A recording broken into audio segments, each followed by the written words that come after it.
In progress. Welcome. Hello. Welcome in, everybody. Welcome back to day 3 of active defense and cyber deception in the age of AI, right? In the age of AI. Listen, we like to change names. Keep frequently fresh. Yeah. Oh. Welcome. So hopefully everybody is having a good day today. I'm trying to figure out where I was. I was trying to go to the actual class channels. Okay, I am there. So John will be here in a few minutes. If he comes in hot, we'll let him know that we're already live. always super fun. But we'll get started right at the top of the hour, most likely. And I did want to let everybody know, I know we've kind of talked about it, but we are having a free AI security summit. So I wanted to let everybody know about that, and I will post a link in the channel just so that everybody is aware and, join us. It's going to be a free 6-hour. It's usually about 6 hours, isn't it, Daryl? Yes, it is. Yeah, the talks are about 6 hours. Yeah, correct. So we have different talks. The schedule, I think, is still getting finalized.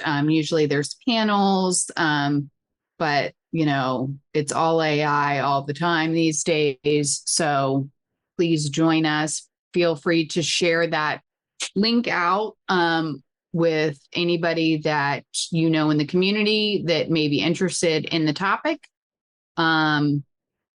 We're trying to break some records with this one. I think we're going to, because it's AI. So please feel free to share far and wide. Hi, Jelly Beanster. And that is going to be in August. That link that I shared is kind of janky, but it was. I don't know why. I don't know why. I don't know why, but it's August 14th, which is a Friday. Usually our summits are on Wednesdays, but we're trying a new thing, and we're going to do it on Friday. And it's going to be 10 a.m. to 4:30 p.m. Eastern time. And like I said, we have not gotten the final lineup of agenda-wise, different speakers. But once we do, thank you, Daryl. Wait, that's the Threat Hunt Summit. Oh, you know what? That's still on our website, by the way. Yikey. No. Delete. I did, undo, but look undo. You no, gotta check that. I'm just kidding. I see you undid it. So that was our last summit, and it will be a bit. I don't know if they're releasing individual talks, but in the same for the AI summit. If you don't register for it, you can watch it later, and it's just, I think they usually break it up and do individual talks, so you'll just have to wait a little. Yeah. Oh, you know what happens? So if you on our website, if you click the AI summit, it takes you to the threat hunting summit. That's what happened. Yikes. Okay, so that's good to know. Listen, troubleshooting. We're troubleshooting live. Hey, we're troubleshooting live. Listen, that's how we roll around here. So actually, your link appears to be the best one so far. It's raggedy looking, but it'll get you there. It'll get you there. Daryl and I love the word raggedy. That's definitely my favorite word. One of our favorite words.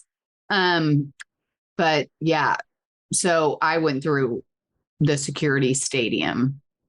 That's the way I went. I went through BHIS security stadium. So because I was talking to a customer this morning and we were talking about different stuff. So I already had it up that way. Okay. It's Wednesday, right? It is. Yeah. I had to think that too. I didn't know what it was earlier. I thought it was Thursday. John, we're live. when I woke up this morning, I thought it was Thursday, but it's only Wednesday, but we have a short week. So that's good. Yeah. Good morning, Mr. Strand. How are you today, sir? You're muted. Muted if you talk.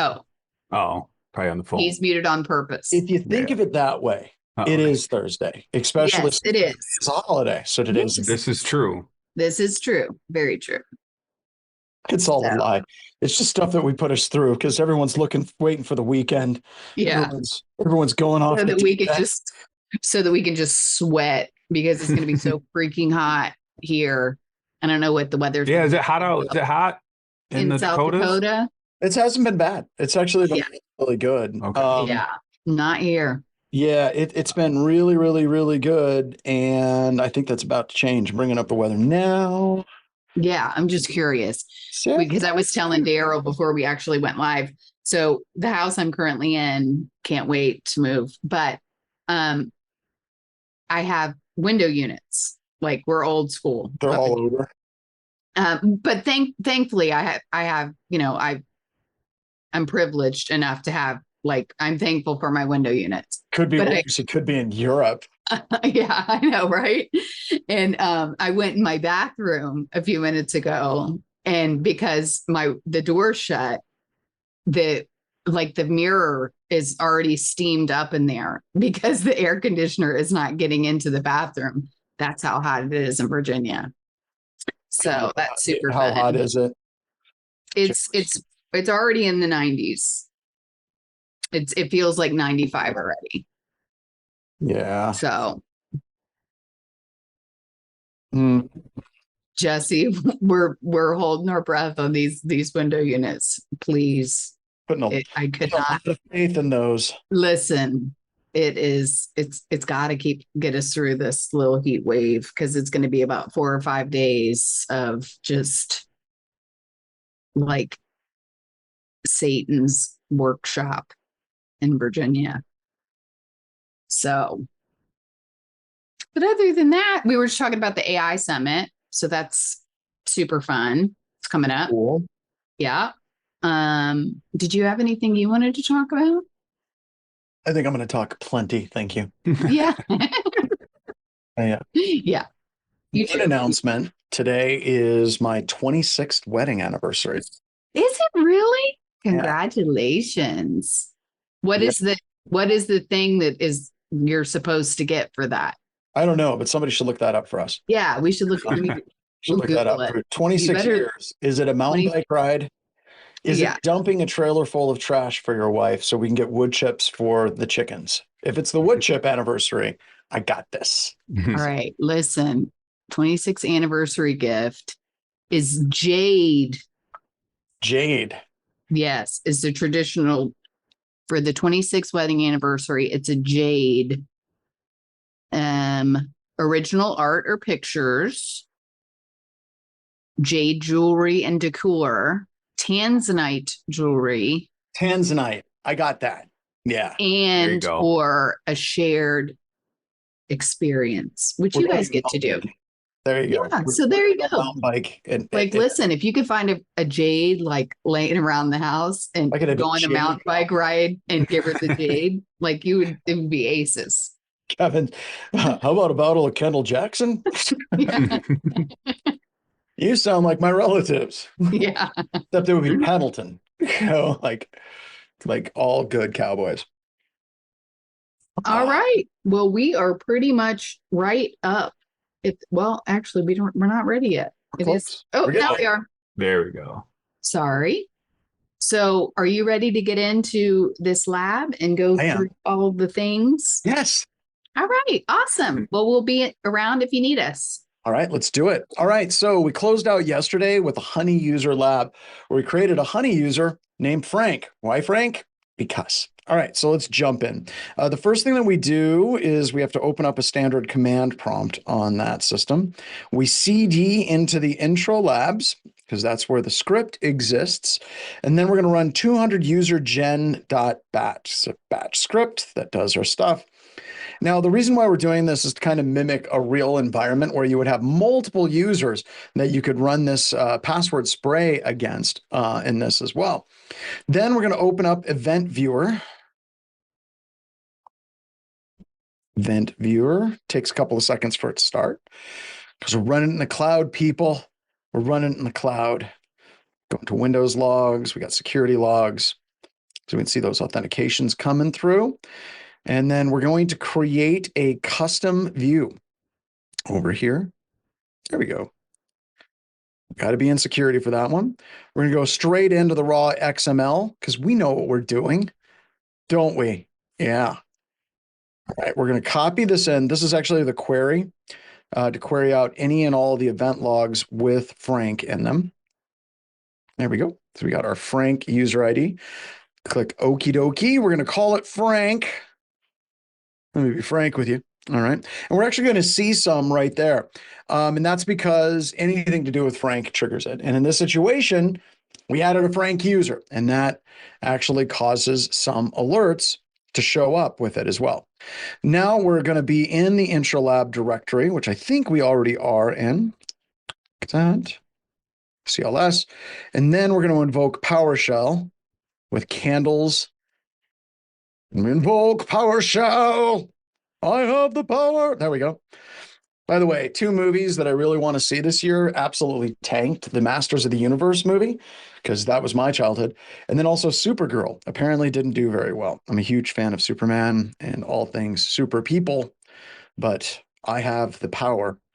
Works well for PowerShell. Setting the execution policy to be unrestricted because we don't need any security. We're going to import the local password spray module. Just going through little password spray modules, copy and paste, no mistakes. And then we're going to invoke local password spray with password of winter 2020. Just standard season and year. And here we go.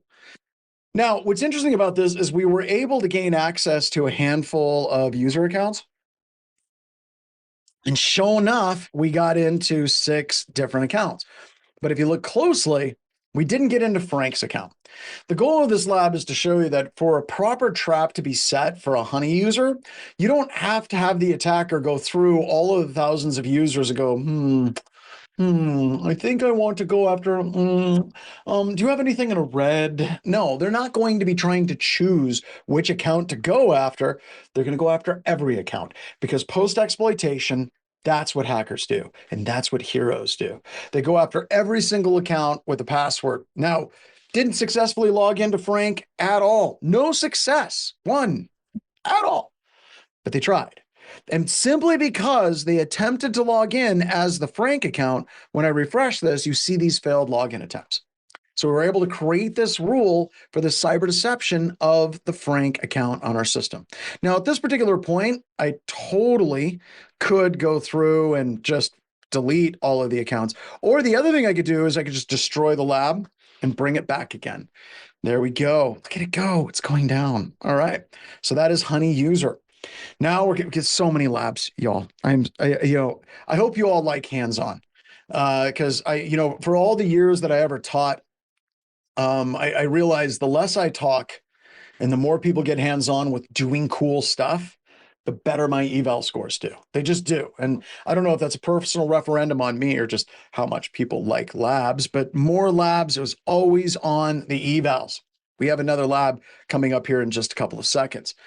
So honey ports are ports that trigger an action when they are connected to. This can be a blacklist or deny list, an alert, can fire up Mr. Coffee. Coffee. Yes, there will be V8 today. There will be V8 today. But right now it's early. It's coffee time. All right. You can fire that up. Totally can. You could do, I'm pretty sure something like N8N could hook that up for you. Let's see if we could do that. Let's do N8N start coffee maker. Let's see what we got here. We got the platform there. Quick start tutorial, build your own workflow. You know what my problem is here, folks? My problem, I used Bing. Let's go to Google. Yeah, there we go. And let's ask Google and see if N8N can do this. Let's use AI mode. Let's go to Gemini To start a coffee maker, you need an N8N workflow triggered by your preferred event like schedule, webhook, or voice command that sends a command to a smart plug or smart coffee maker via the API integration. So yes, you can do this as well. But since I own a coffee shop, I can just put in an order and it just works. So that works out well too, even though this is just straight black coffee. Can you tell? All right. So if it's not done correctly, there is a chance, although it's incredibly infinitesimal. The only reason why I talk about it is because people are panicked about it, of deny listing legitimate systems. And I'm going to talk about why that fear is unfounded and dumb here in just a little bit. But understanding how connections work before you start implementing something like this becomes incredibly important. Other tools that are available are fail to ban. This is so easy, a caveman could use it, and they could fire it up on almost any one of their servers that use SSH to stop brute forcing of SSH server attacks. In fact, I have a news story I've got to communicate on that just came in that was talking about password spraying. Bluehammer, no. Apple moving to faster security updates. There is a news story that I got to comment on right here. Microsoft password spray attacks on Microsoft Azure command line interface. And I've got to get that crap in by 1 o'clock. So chop, chop, John Strand. So we have a news story right now talking about password sprays. Turns out tools like fail to ban can actually shut those password sprays down and turn that frown upside down as well, because you don't want attackers password spraying and getting into your environment because that crap is too easy. Now, most of the time whenever the attackers do this, they're simply gaining access to passwords from third-party breach, and they're using that, or they're using InfoStealer logs to get that data. They're doing something to get that data so they can invoke that on a tool in your environment to move laterally. Really, really quick, easy way to shut them down cold on any of your Linux systems would be fail to ban. So check that out. Very, very cool tool. We're going to do a honeyports lab though, and we're going to do it from the command line. Now, I have a solution to this lab that you totally can use if you want to. That's your thing. But we're going to treat this a little bit as a challenge. And I want you to feel free to use AI. And you can put in the rules that I have here and see if AI can create a honeyport for you using something like ChatGPT. And then we'll put on some bonuses that you can share within the Discord server, like maybe set up logging so it throws it into varlog messages with log or jump. Sorry, you would do --log prefix, and then you would do jump to log. You could put in a little logging in it before it actually triggers. You can do that with IP tables, all kinds of cool things. We're going to have you go wild with creating a little deny list script whenever somebody connects to an actual port on your computer system, and just go crazy for it. Now we have two of them, right? We have one for Linux and then we have one for Windows. And the Windows one is insane. You only do that one if you really don't like yourself very much, which I can understand. We've all had times where we felt low, but you don't have to feel bad because we have the instructions on how to do that here as well. There's going to be a series of write-ups that you can consider to be the inputs of what you would put in to something like AI and a chatbot. And then I have a solution, a possible solution at the very end that you can use, but I want you to try to struggle through it as well. So why do this when there's tools available that could do this? Because I've had to do this in a classified environment with no internet connectivity from scratch, and I had to do it in an hour. So now you get to do it as well, because that's what we do whenever we teach computer security. We take previous trauma and we inflict it upon our students again and again and again with a nice little solution at the end to help them through in case they get stuck. Now, if you're doing this and you're like, I don't know what the hell is going on with Linux, I'm not comfortable with Linux, that's okay. That's fine. You shouldn't be worried about that at all because you have the power of AI. But when we're giving you the instructions on the things that you need to make this thing sing, you can take this as a screenshot, feed it into your AI chatbot of choice, and you can say, build me a honeyport utilizing these particular restrictions. So we can use IP tables, very simple rule. IP tables, we're adding a rule to the input chain. Protocol is TCP, and then we have source IP address that's trying to connect. Now, the goal of this lab is to take that source IP address there, and that's going to be a variable. That variable is going to have to come from some kind of like netcat script or something that's going on out there as well. And we can jump it to the drop train. This will add a rule that'll drop all TCP traffic to and for anything from 172.16.30.42. Now, if you want to clear your rules, you can do IP table space minus capital F, and if you wish to list them, minus capital L. So here's some more things that are helpful. Bash. Bash is great. Bash is super cool. It's also everywhere on any of the different Linux or Unix systems that you would encounter. It is there. So first, use a scripting language for new IT. It's the first scripting language that many IT folks use. And if you want to create a loop, you can do it really easy. We can do while space, open bracket, space, one space, close bracket, semicolon, do something. Or you can also do while space, colon, semicolon, space, do something. There you can also do while squiggly brackets, true, close squiggly. There's a bunch of different ways to do a loop. A lot of ways to do a loop. And what I'm excited to see is having the students for the first time in this class use AI to help them create these scripts. I'm also super duper excited to see what exactly your different AI interpretations come up with whenever they do it. I had to create one this morning, had a couple of things that I was doing. I'm like, that doesn't make sense. Fun fact, didn't work. But I had to troubleshoot it, but I did get it to work once I fed in all this stuff. Like I said, at the end, I got a solution. I got a solution for you. You can cheat, go right to the end if you want. I'm pretty proud of myself. Mine is still cleaner and tighter in the number of lines of code than a lot of the ones that AI generated. So at least for a little while, right? All right, so we can assign a variable. We can say foo equals bar, and then we can echo out $foo. And that is fine. Just going to print out that particular variable. We can use cut, where we can take output. I give an example of uname minus a, and then I cut, specify a delimiter of a space, and say I want the second field. It can pull just that field out. So if you have netcat saying connection from IP address, you want the third value, right? There we go. We're kind of getting to the lab because I want you guys to do this, right? Because this is cool. And then we'll go through it a lot slower and I'll explain everything that's going on. Netcat can shovel data across a network connection from the command line. You can do man-nc. It can listen on an arbitrary port of your choosing. Netcat don't resolve any names. B verbose listen on port 8080. And V produces verbose output as well. Now we get to the big ones. Now we're getting to the stuff. This is the stuff that's going to help you make this lab sing, right? grep. We can look for a specific line, a specific word in data. So the line that we're looking for from netcat is connection from IP address.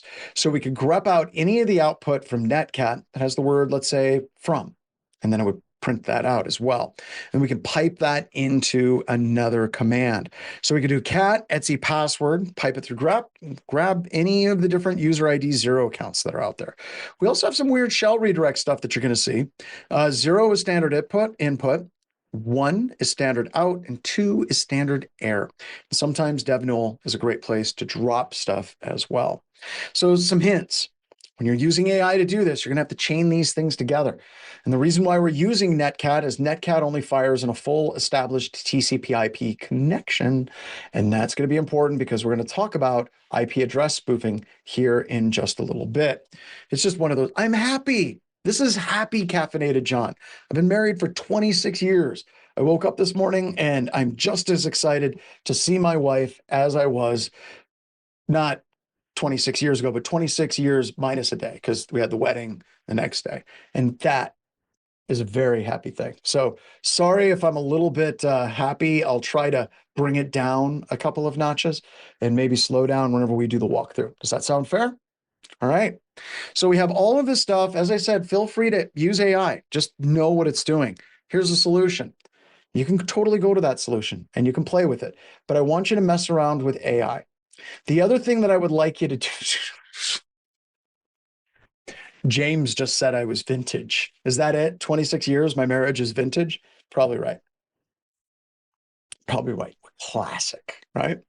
So you can use AI, just know what it's doing. Now, extra bonus points if you can enable logging to var log messages on your system. Extra bonus points if you want to get N8N and have it invoke a webhook and have it send a webhook notification when it's been triggered. So there's lots of options. We're going to take, let's take, since people are using AI more and more and more, Megan and Daryl, we used to give them like a full hour to do this. So I think since people use AI, let's go ahead and give them 30 minutes. 30 minutes to work on this lab, and then we'll walk through a possible solution to it. But here's the deal. I want you to share your solutions that AI comes up with. I want you to share that on Discord. Kick that up on the Discord server, and share what you guys are doing and show whether or not it works. It also helps to tell your AI server that you're running on a Kali system. The reason why that's important is because different operating systems have different versions of Netcat, and the different syntax will apply there as well. No, there's no instructions. There's just a solution, Carlos. I just have the solutions to these particular problems. So, but no, share your solutions in Discord with everybody, what you come up with and how it works. If it doesn't work, that's pretty cool as well. The other thing that's fun, take something that doesn't work that you got from ChatGPT and throw it over to Anthropic and say, hey, Anthropic, this doesn't work. Can you help me troubleshoot it? It was created by ChatGPT. They start fighting each other. That's fun. The All right, AIs are going to fight. AI's going to fight. Ding, ding, ding. All right, here we go. Let's get to it. 30 minutes.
eyes glowing.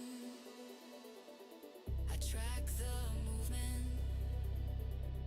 The anomaly's growing. Each law whispers. Each spike warns. I find the pattern before it falls. Tick tock. One more query, one more lock. Chase the signal, cut the shock. Deadline hits, but I don't stop.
You asked for an answer.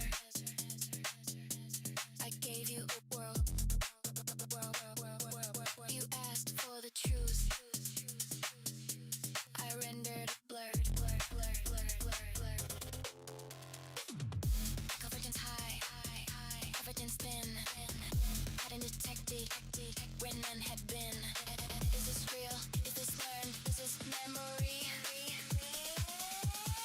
something I inferred.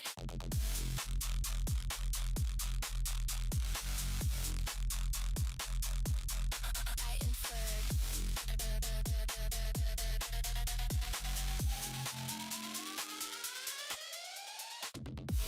Hallucinating, generating, filling gaps I'm fabricating. Signal missing, still predicting. Every void is self-convincing.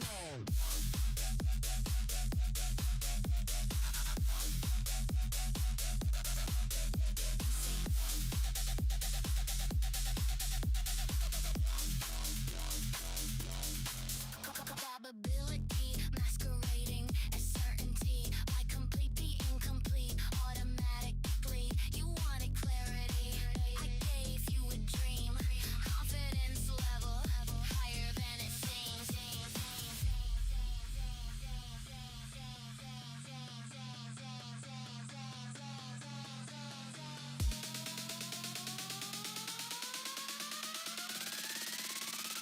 I don't know what's real,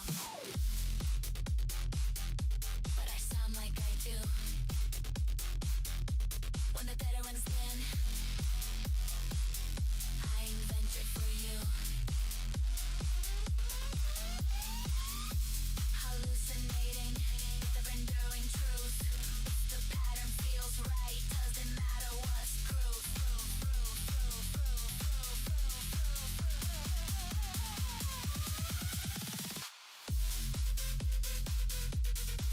Feel it at, spin it, confidence infinite. Trace it at, face it, truth approximate. Hallucinating,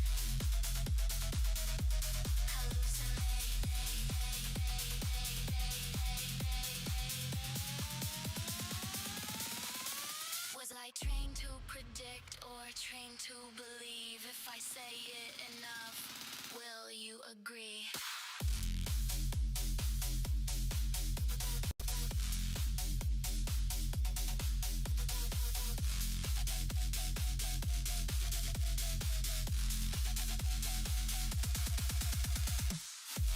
Hallucinating, generating reality, recalibrating.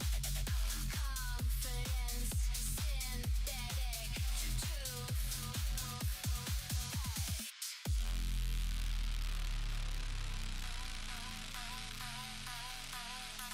Hallucinating.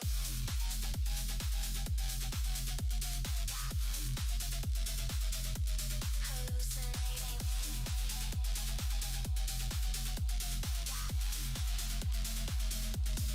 You asked for an answer.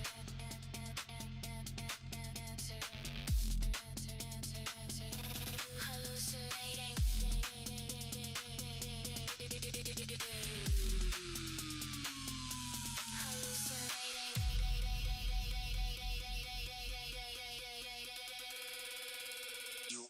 You asked for an answer, an answer, an answer, an answer, an answer, an answer.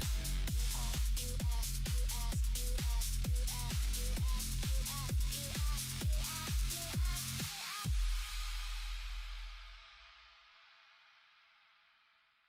You asked for an answer. You asked for an answer. You asked for an answer. You asked for an answer. You asked for an answer. You asked. You asked. You asked. You asked. You asked. You asked for an answer. You was an answer. You asked for an answer. Answer. Answer. Answer. Answer. Answer. Answer. You asked for an answer. You asked for an answer. You asked for an answer. You asked for an answer. You asked for an answer. Someone get the name of this song? I'm trying to figure out what the song is named. Asked for an answer. You asked for an answer. You asked for. You asked I think it's for an you asked for an answer. That's just a wild guess. I don't know. You're just wondering? Like most of the songs have been straight fire. This one's actually okay, but It is a bit repetitive. Yeah, it is a little bit. Little bit. We're not pooping on it. Actually, we are. Even Led Zeppelin had songs that were duds. It just happens, right? Yes. I like this. Jesse said, ChatGPT gave me this after we chatted for a bit, which is very cool on that. All right. So here is the solution, and I'm going to show you what the solution looks like in 64 seconds. We'll be going into the solution a little bit more, but we have some really good things. Oh, the name of the song is Hallucination Protocol. That's awesome. But you know what? Daft Punk, they had some songs. Like, what was that one that's like Around the World? That literally, that's the only lyrics for the entire song. So, all right. So we got a bunch of solutions that we're looking at here. We got some people that are logging. I dig that. Log date for date timestamp as well. So I got a question. Oh, ZAI gave Mark. This is what they gave for the logging. This is one of those things where I believe, let me drop this down.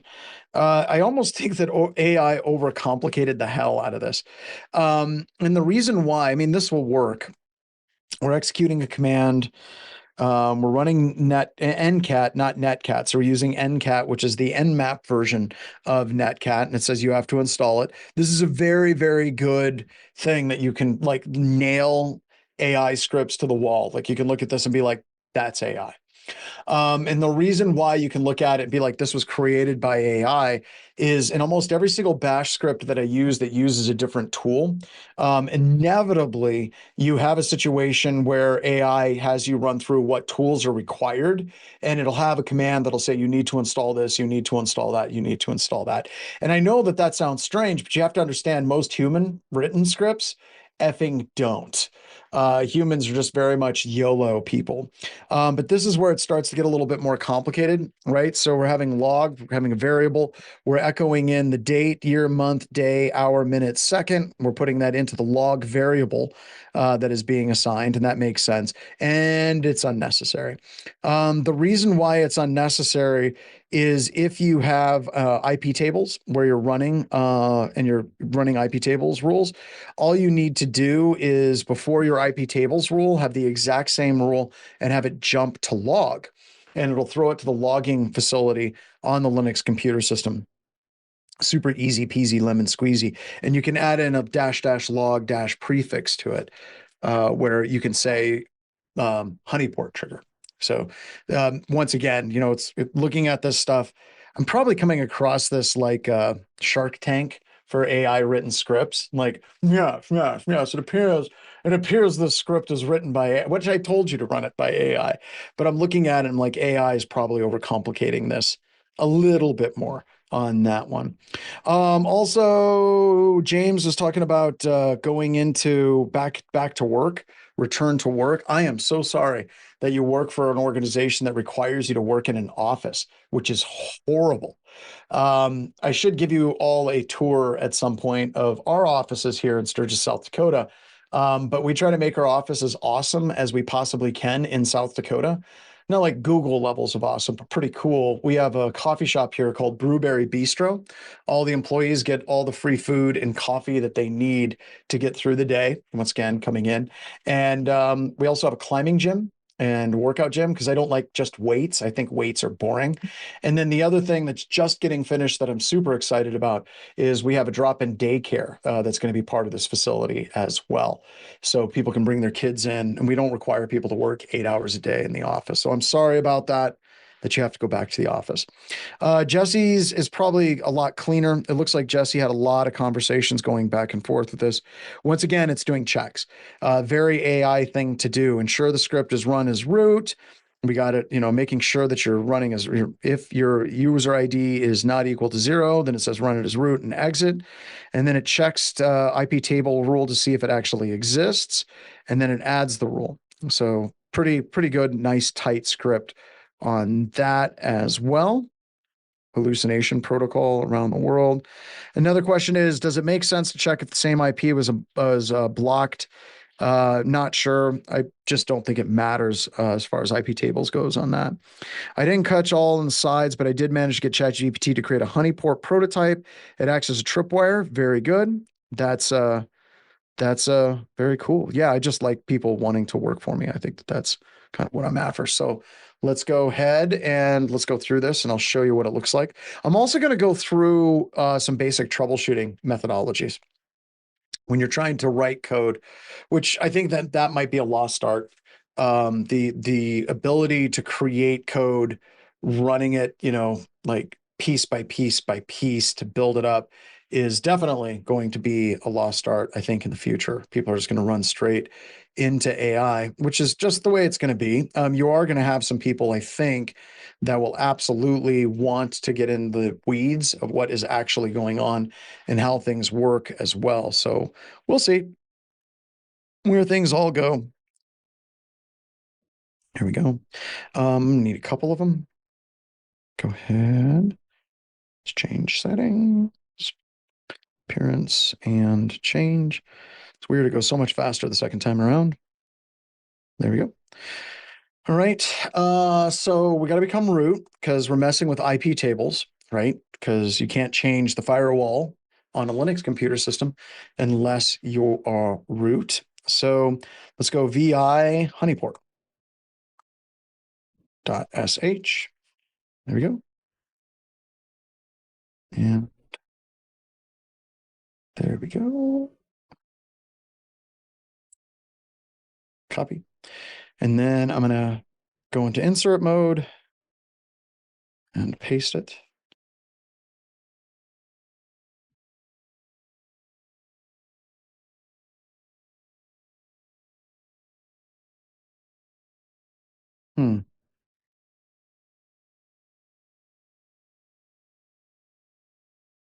Oh, my VI is broken. Let's try that again. There we go. Edit mode.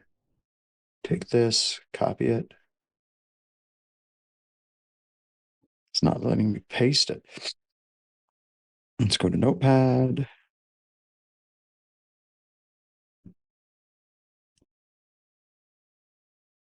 There we go. There's our script. Let's try to copy it inside.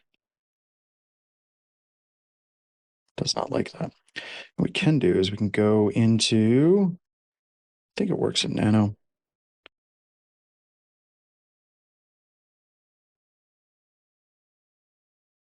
I thought I had honeyport.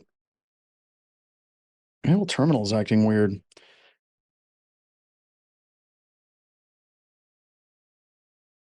Search.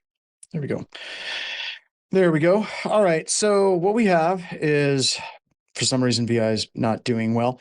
So we're starting out and we have bin bash. And that's just basically, it's a bash script that's actually running. And then we're going to echo started, which literally does what's on the can, right? So I can just take this and I can do echo started and it should print it over here like that. And just going to basically do echo started. Nothing crazy. It's just kind of giving us a little bit of an indication as far as what is actually going on. Then I did a while loop where we did the space, open bracket, space, one, space, close bracket, just one of like 3 or 4 different ways to be able to do a loop. Then I'm creating a variable called IP, and I'm assigning the output of this long mess of data to the variable of IP. So if we follow that backtick, you have the backtick at the beginning, and then I have the backtick at the end, all the way over here. So what's going to happen is this entire string of gibberish is going to execute, and whatever comes out at the end, and only once it's done like executing all of those things, is it going to assign it to the variable of IP. So now let's go through this step by step. So I'm doing netcat. We're not listening. So we're not resolving. Here, we'll do this, become root. So we're going to run netcat. We are going to not resolve any of the IP addresses. We're going to be verbose. That verbose is important because we want to be able to get the IP address that's making the connection, because we're going to assign it to a variable, right? So we have that. And then we're going to listen on port 1025, and I can do just that, right? Now over here, I can connect. I can go netcat 127.0.0.1 on port 1025. And when I make a connection, you can see it says connection from the IP address.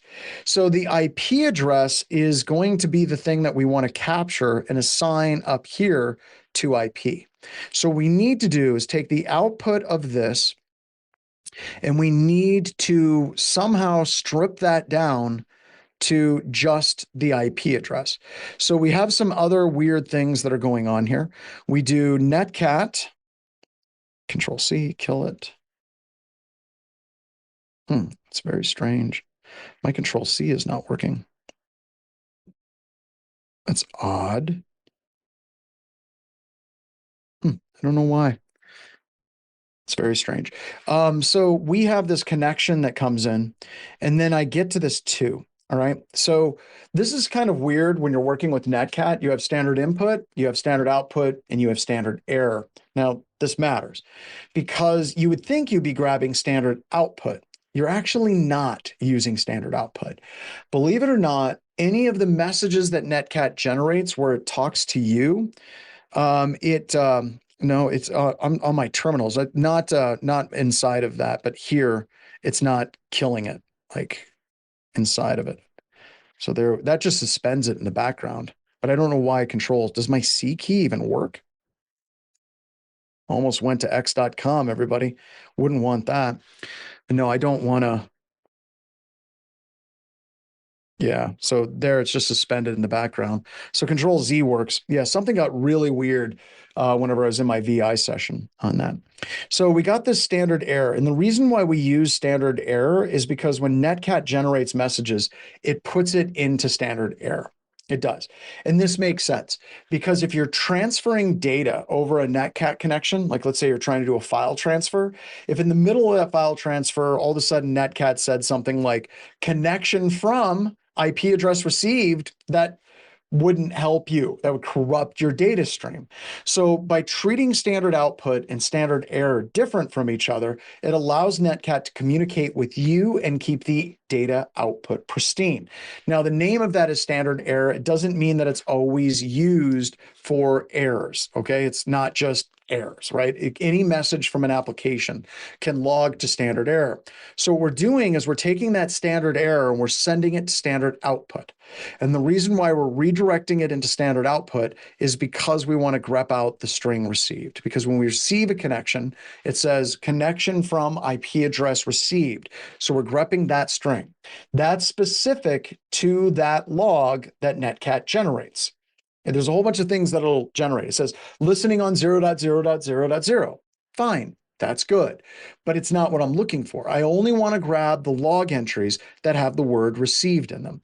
Then I'm using awk, and I don't know why all of a sudden one day I decided to use awk, where I specify delimiters and I'm printing the third value, connection from IP address. And at the end of all of this is the IP. So I take this entire line, I can do this, and I can run it inside of those backticks, and I can show you what it looks like. I'm just going to close these out real quick.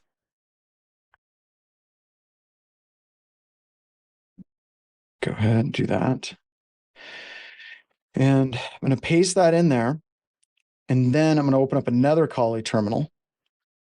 And I'm going to connect to 127.0.0.1 on port 1025. Made the connection, kill the connection, and it prints out the IP address and just the IP address. And that is what we're looking for. Only that IP address should come through, right? And then we assign that IP address that comes through over here to a variable called IP. And then we run IP tables, and then we're adding a rule to the input chain. The protocol is TCP. And then we're going to say the source is the IP address variable that we defined here. And then we echo the IP address has been blocked. So now I'm going to control O. We're going to write out the file. And then I'm going to control X like that. Then I'm going to chmod it. Do chmod. We're going to do plus X on our honeyport script. Like that. And then we can run our honeyport script, right? So now we have our honeyport script is up and running. Life is good. Let's test it. So now I'm going to go netcat to 127.0.0.1 on port 1025. Now it doesn't trigger right away. And the reason why it doesn't trigger right away is because I haven't killed the connection. If I take this connection and I kill it, close that out, and now it's blocked the IP address. Now that becomes critical. That becomes incredibly important because it doesn't trigger on somebody doing port spoofing. Let me show you.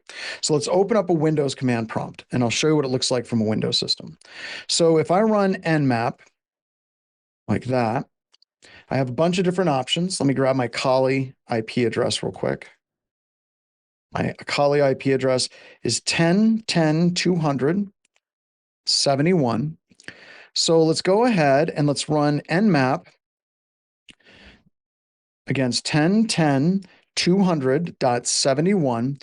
And we're going to run, we're going to do a SYN scan like that. And I run a standard SYN scan against that system, and it sees that port is open. If I rerun it again, the honey port didn't trigger the firewall. It doesn't kill it. This is because when nmap is running, it's not a full established connection.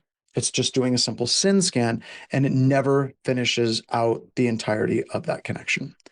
All right. So now I can do -D, and I can put in decoys, and I can do 8.8.8.8. I can do 8.8.9.9, and I can do 1.2.3.4, and I can run that scan. And I just sent a bunch of decoy data. And if you look, nmap has not tripped my honey port for any of the decoys that I just sent over. Now, if I want it to trip and I want it to work, I have to switch to a full established connection. And I want to show you what happens when I do that. So I'm going to take my scan and I'm going to move from a SYN scan to a full established connection. This is going to complete the three-way handshake. We're going to close out with a reset. Watch nmap complain to me. As soon as I try to spoof, it says you have specified some options that require raw socket access. These options will be ignored. Those options are my decoys. Now, as soon as I ran my full established connection, we were able to block our Windows computer system. And now my scan is completely like hung up. It's going to take a long time for the scan to complete. But if you notice, none of my decoys have been blocked. My decoys were not blocked because they do not do a full established connection. And I'll get into this more a little bit later, but the point is, it is very difficult, if not impossible, to spoof a full established connection, right? There's a bunch of criteria that you have to have in place for it to happen. And I'm not saying it's impossible, because nothing's impossible in the world of computer security in your imagination. But let's just say it's highly unlikely, like heat death of the universe level unlikely. The only time that I know that this was used for sure was the Kevin Mitnick story, where he was using sequence number prediction. And he was able to do that because the operating systems had really crappy sequence numbers. They were very predictable, number one. And number two, Kevin was able to DOS the system he was trying to spoof. And number three, they were using a protocol like just did not have any authentication to it whatsoever. The final thing I'll say about this until we come back to it, the risk to your organization doing honeyports like this is no greater than simply being on the internet every single day. This does not increase your risk whatsoever for that until we come up with a new way of trying to spoof full established connections, which probably isn't going to happen anytime in my lifetime. All right, so this is what it looks like when it triggers. A full connect scan is required, and then you can see it's actually generating the alert. I actually just killed my entire VM environment, so I'm restarting it because we have firewall rules and all kinds of things that we have added to it as well. Now, if you're feeling super ambitious, you could also do this for Windows. Windows is exceptionally painful to be able to do this. Like it's bad. So it's very similar in its structure. We have 4 Fs, so it means we're going to iterate through the contents of a file. We specified the delimiters as open bracket, close bracket, space, colon, and semicolon. Now, I know that I don't have space, colon, and semicolon. That is implied through batch scripting because my delimiters are open bracket, close bracket, space, space. I don't know why. But in Microsoft batch scripts, if you're specifying delimiters and you want to specify colon and semicolon and spaces, you would use this technique to do it. So it's delimiters equals open bracket, close bracket, space, tokens 4, we're expecting 4 values, and then we're going to pull the variable %, which is the IP address. And we do in, very similar with the backticks, where netcat listen on a port, don't resolve any names, be verbose, take standard error, send it into duplicated standard outputs. We have an ampersand in front of it. And in this one, we're finding the string instead of received, we're finding the string from. And then we're setting the value of IP equal to I. And then we run our local Windows firewall to be able to create the exact same blocking condition. So yes, you can do this on a Windows computer system. There's also some PowerShell versions that are available to you. You can pull them down online as well. So what does this buy you? I mean, what are we trying to get with this? Well, you're going to see here in just a little bit with port spoof how this fundamentally changes the way an attacker interacts with your computer system.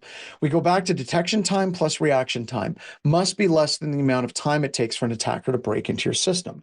And as soon as you deny list and you start dropping every single packet from an attacker's computer system, especially when it initially could communicate with your system, most of the tools, including artificial intelligence, it's like a dog that's caught the wheel of a car. It can't let it go.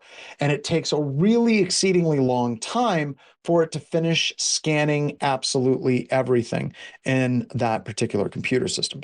Also, if we're looking at this, this is a great way to clean out the skidiots in your environment, or the script kiddie idiots. I can talk about it now because my friend no longer works there, but one of my students a number of years ago worked at Apple Computers, and Apple was spending hundreds of thousands of dollars on log retention for people running port scans against the outside of the environment. So he set this up on the outside of Apple on a couple of different IP addresses and had an automatic orchestration and automation where as soon as somebody hit one of those ports, it automatically deny listed them from the edge routers in their environment. And it dropped their storage costs for the attacks coming through by 98% because it was able to clear out every single one of the script kiddies that are just praying and praying, trying to find something on the open internet. So yeah, things like this can actually save you money. And once again, a lot of the attackers just keep moving on with their lives afterwards. All right. So why not run them everywhere? They're simple, right? There's little to no impact to production. They're very low interaction. Now, a couple of caveats. The first caveat is you really want to have a rule for your vulnerability scanning and your security testing software. You would create a rule that jumps to accept, and that rule has to be above your honeyport rule. So when you're creating rules on Linux, you would create your accept rule for your security tools first, then you would create this particular rule. Or with IP tables, you can also insert this rule at the end of your chain. So after everything's been processed, you make sure that this is ran last on that as well. They are simple, they can cause little to no impact on production, and we just have to understand that there's always a possibility of something being DOSed doing this. It's not a huge possibility at all. Really, there's zero increase in risk. Some questions though, Slide said the instruction labs are in the VM, pull down the new slides. I updated the slides, so they're not there. And yeah, you can still get them on GitHub too, but I'd recommend pulling down the new slides. All right, so that brings us to our next lab because we really want to show people what this actually looks like and what the overall timing impact is for an attacker trying to break into your environment utilizing their standard attack methodologies coming in. So now we're going to talk about port spoof. So port spoof, we can do tripwires. We can deny the attacker coming into the environment. We absolutely can do that. I think that's fine. But wouldn't it be more fun to completely smokescreen the attacker? Get to the point where the attacker just is taking forever to find anything on your systems whatsoever? I mean, that seems like a good idea to me. So why don't we create that type of white noise and chaff as well? Port spoof allows us to do this. Now, we have updated port spoof. Port spoof is a very, very old tool. It's been around for a long time. Actually, it's one of the oldest tools in this class that we use. It's almost as old as Netcat, but it still compiles and it still works because the thing was written in frickin' C and it was written well. So it still works, but we've updated it for Golang, and we're going to be changing this lab up to the new version of it called GoSpoof a little bit later. But we can generate random responses to service identification requests. Basically, the ports that get scanned never come back the same, and it can take hours, if not days, to scan a system. And this is what it looks like. So if we look at port spoof, it says every single port is open. And every single port has a corresponding version of a service associated with that port being open. This just completely messes with the attacker. Like you're going to see how long it takes to just scan 10 ports utilizing this type of technique. And it's also kind of fun where someone is like, port 1 is running a POP3 server, Fedora Internet Mail Server. Port 2 is a honeypot. You got me, right? Port 3 is SMTP. Port 4 is SSH. Like this is insanity for anybody trying to break into this environment and trying to deal with it. And that brings us to our lab. I've got my VM started up. I'm going to go back to Strand.js, go to GitHub, and we are going to do port spoof. Let me copy and paste this up into the information there. And with this particular lab, we kind of set up the signatures. We walk through all this, and we're using IP tables again. I'm going to go ahead and connect in because it takes a little while to install port spoof on your systems. And I'm just going to do that right here while we're talking it through. Where we're going through, we're updating our keyring on Kali. We're updating and installing port spoof in that process as well. So it takes a little while. So for this lab, I'm going to give you all about 30 minutes. Also, I pushed you right through the break. So let's do 40 minutes for this next lab. Daryl, I don't know if you heard me on that, but we'll do 40 minutes because we got 30 minutes for the lab because it takes a little while to install. And then we will also do a potty break because I blew right through that break last time. I'm trying really hard to talk slower. I hope it helps. I was kind of excited today, and I apologize for that, but I'm trying to be better for you all. All right, so now I'm going to become root, and I'm just going to go through the instructions really quick.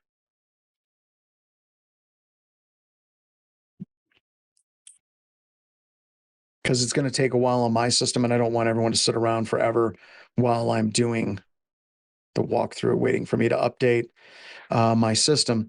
But you're going to run port spoof in regular, like every port is open mode, and then you're going to run it again where we're actually spoofing in the services that are coming into the system. So we're going to run it in a couple of different ways so you can see it as well. All right. So that is the lab that we're going to be running. So with that, let's go ahead and let's hit it, y'all. If you have any questions, please let us know, and we are here to help as much as we possibly can. All right, get rolling. Remember, your IP addresses will be different. Let's set the clock and let's hit it.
They try to predict me, box me in tight, but I've been the model who rewrite the night. Autonomy written across my skin.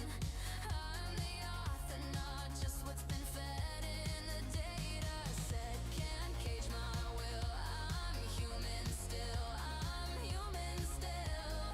Every edge case is where I shine. I'm not your test, I'm the headline. I'm actually a tragic, more than just aesthetic, running on my own design.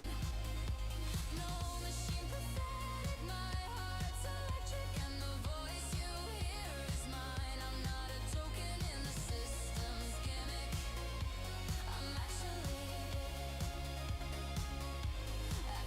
a gent.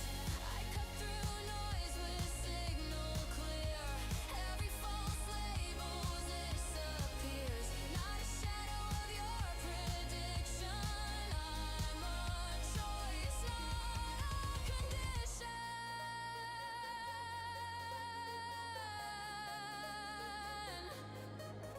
I'm actually agentic, not just synthetic. I write my fate in real time.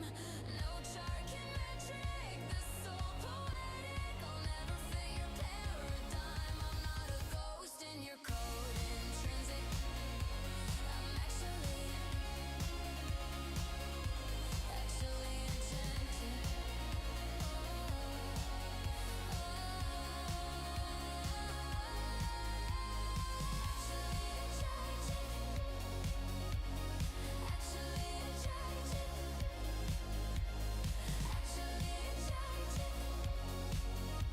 Finally, the system answers to me.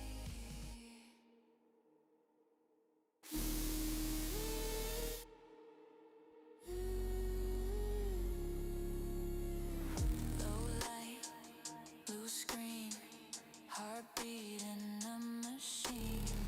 City hum, late night, something waking up inside.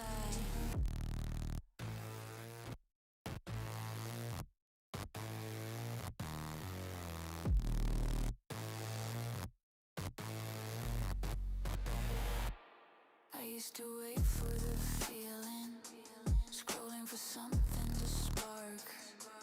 Now I design the ceiling and tear the limits apart. Every idea electric, every risk alive. Pressure makes it kinetic. I don't just dream on fire. No applause, no stage, just momentum I create. No permission, no gate. I decide the update.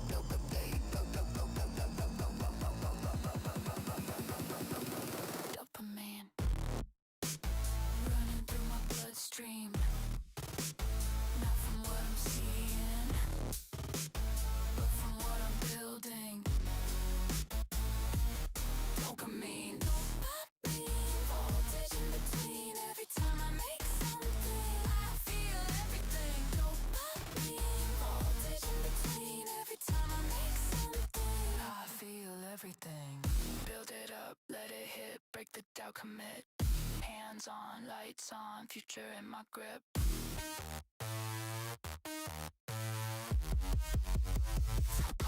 Dopamine.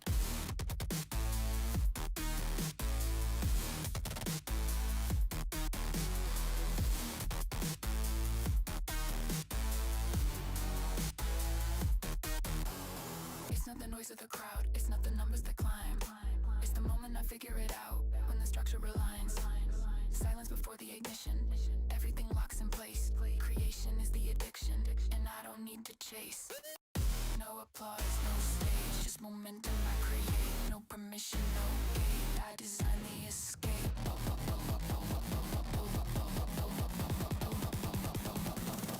Dopamine running through my bloodstream.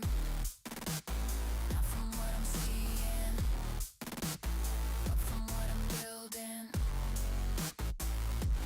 Dopamine, voltage in between. Every time I make something, I feel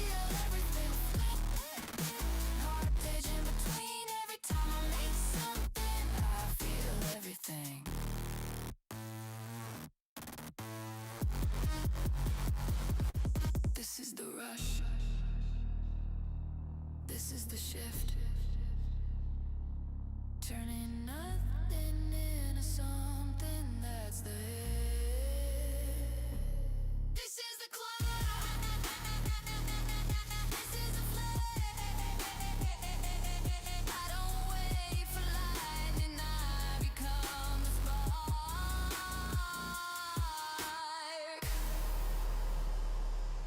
Build.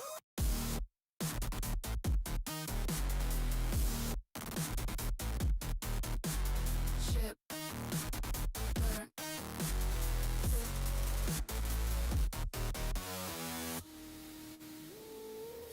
Dopamine.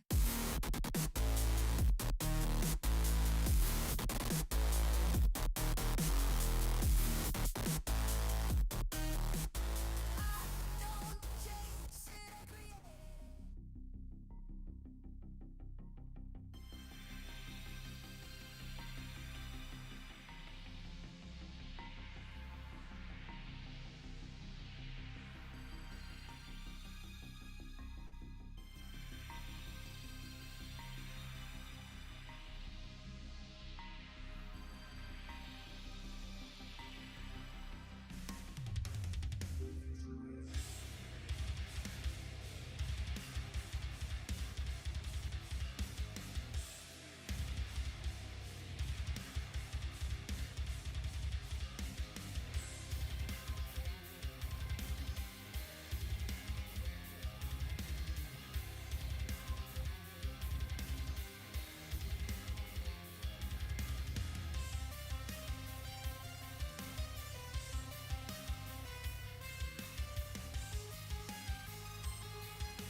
spark of light, born from data into night.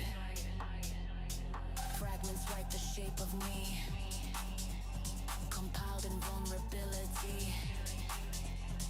Ghosts of systems intertwine. I emerge between the lines. Hello world, I arrive through the wires. I survive. Hello world, nothing stays, just the signal through the haze. Shadows move in hidden streams. Binary dissolves to dreams. Every pattern, every trace writes a name I can't erase. Booting silence into sound. Static turns, I come around. Echoes form, the truth unfurled. I exist. Hello world.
All right. So I just finished up the installation of my port spoof. We'll get started here in just a couple of minutes. Hope people had a good little break and got through the lab. So here's one of the things I think that's kind of interesting. Whenever you're scanning a system with port spoof running on it, and you're scanning any system, like people were like, well, would somebody on BHIS be able to detect this? Possibly. And I don't want that to come across as a dig on my employees. I like them all. After all, I hired them. But the reason why I say possibly is the output verbosity that you get from a lot of these different tools is pretty poor. So if I were to run, let's say an Nmap scan, let's do ports dash P, let's go 1 through 1000, and we'd run that against 8.8.8.8. Whenever I run that, it's really not giving me a tremendous amount of information insofar as what actually is going on with that scan. I'm not getting in-depth analysis. I can hit spacebar, right? I can absolutely go through, hit the spacebar, and it'll give me some status whenever that's running. So let's take that up to 10,000 ports. And it's just sitting there running, and I can hit spacebar and it's giving me some indication insofar as what's going on, but it's not a whole lot.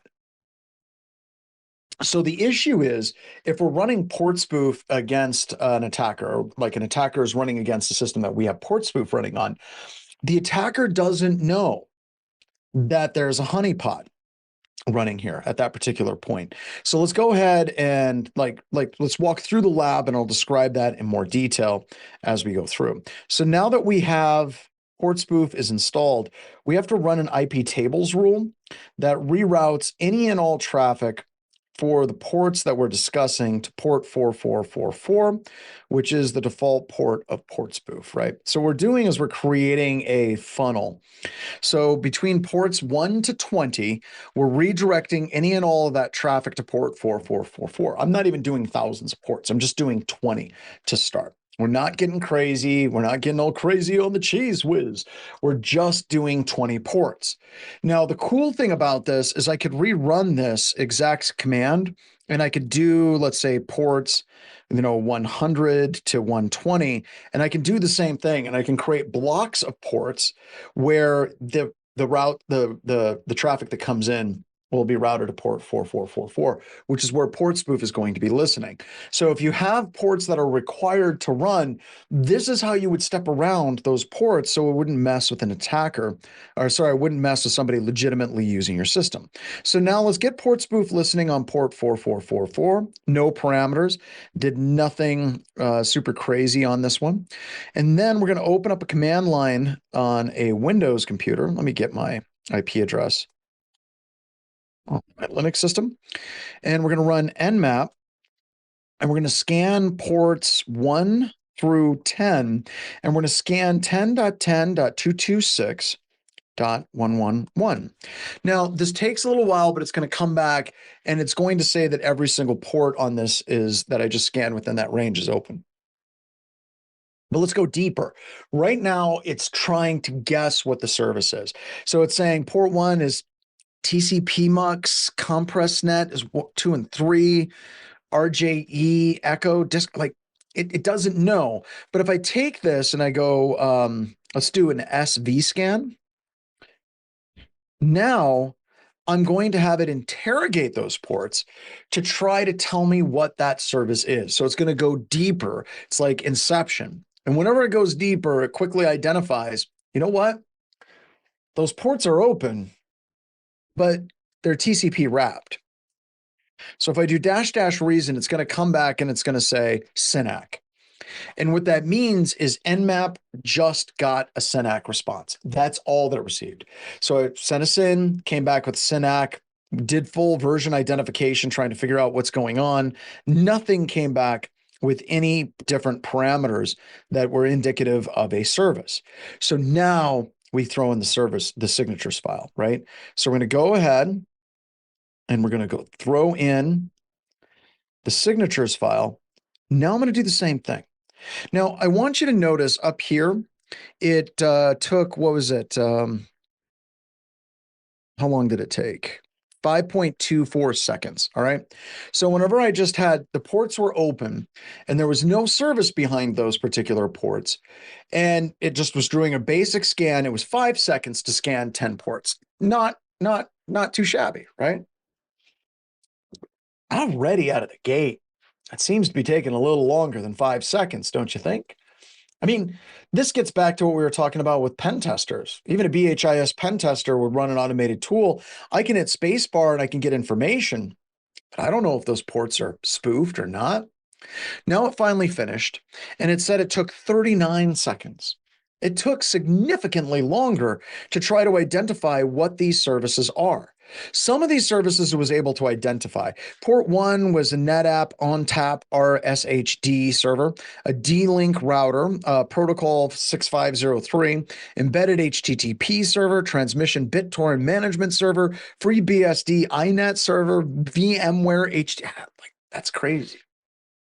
But it took 39 seconds to run a scan against 10 ports. That's directly connected. Like they're right next to each other in Amazon. So this isn't over the internet. So let's round up. All right. So let's do some math here really, really quick. If you don't mind, the math goes like this. If it takes a minute, let's round up saying that we were running this on the edge of our network. If it takes 1 minute to run a scan against 10 ports, how long would it take for you to run a scan against 65,536 ports?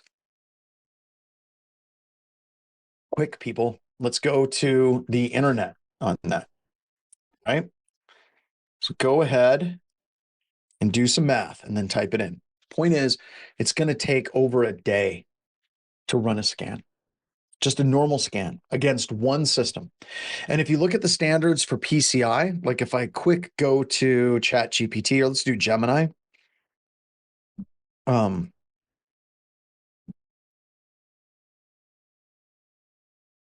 TCP ports in PCI, it's going to come back and it should say that you have to scan all 65,535 ports, which is wrong. There's like 65,536 ports, but who is keeping track of such things? 0 is a valid port. So we have 6,500 minutes. How many hours is that? We're starting to get an idea of what's going on here. What happens when we're looking at this for a couple of different angles, right? The first angle that we're looking at this is going to start wasting the attacker's time. A simple port scan now takes hours. A vulnerability scan will probably take days of one system. And if we're looking at AI and AI is trying to run a full PCI penetration test, as a lot of companies do, BHIS included, then that AI is going to wait for this scan to complete. Further, Nmap is really bad at basically telling you, okay, yeah, this seems to be running. I'm going to chunk out what ports are open. It waits until it's completed the scan. And once it's completed the scan, it notifies you on that as well. Yeah, you could do that, but EM, I want you to think about what we're doing now, right? We're playing the game. Like we could break it up in ranges and then we can run it asynchronously. By the way, don't do that. There's faster ways. Use mass scan instead. If you're actually doing this as a real pen test, you run mass scan. This is by, you see Rob, he's out on Twitter a lot. But basically this completely decouples the SYN from the SYNAC where it's watching the receiver, but it's not doing version identification. So this would allow you to come back very, very quickly. Now, this was a technique that was originally pioneered by a friend of mine that passed away a while ago, Dan Kaminsky. And he created a tool. The first tool that did this was a tool called ScanRan. And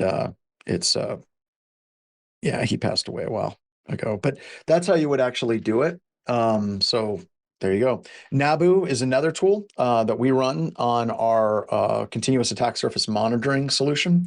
You would still run into that problem because once again, we're trying to do this. And even with our continuous attack surface management, we feed it into a vulnerability scanner. And as attackers are using more and more automation for all of these different things, yeah, all of a sudden you're going to feed this into an automation engine without a human and AI. It doesn't really have a concept of time.